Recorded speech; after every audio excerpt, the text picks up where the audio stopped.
வணக்கம் மக்களே, நான் உங்கள் விவேக்.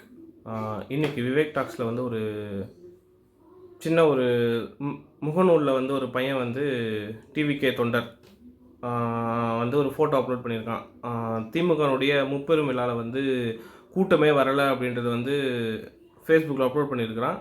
அப்லோட் பண்ண கொஞ்ச நேரத்திலே நம்ம திமுக நண்பர்கள், ஃபேஸ்புக்கில் இருக்கிற எல்லா நண்பர்களும் வந்து அவனுக்கு தக்க பதிலடி மெசேஜ் கமெண்ட் எல்லாம் பண்ணி ஒரே ஒரு 20 மினிட்ஸில் வந்து என்ன பண்ணிட்டான், அந்த ஃபோட்டோஸை வந்து டெலிட் பண்ணிட்டான். புரியுதுங்களா? நல்ல விஷயத்த மட்டும் ஷேர் பண்ணுங்கள், தப்பான விஷயத்த வந்து ஷேர் பண்ணாதீங்க. புரியுதுங்களா?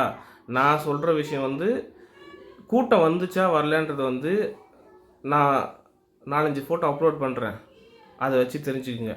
புரியுதுங்களா? வீடியோவும் போடுறேன், அதுவும் பாருங்கள் எவ்வளோ கூட்டம் வந்துச்சுன்னு சொல்லிட்டு. புரியுதுங்களா? சும்மா வந்து தேவையில்லாத விஷயத்த வந்து ஃபேஸ்புக்லேயும் சரி யூடியூப்லேயும் சரி தப்பான செய்தியை வந்து பரப்பாதீங்க. அதுக்கு தக்க பதிலடி திமுக காரன் நாங்கள் கொடுப்போம்.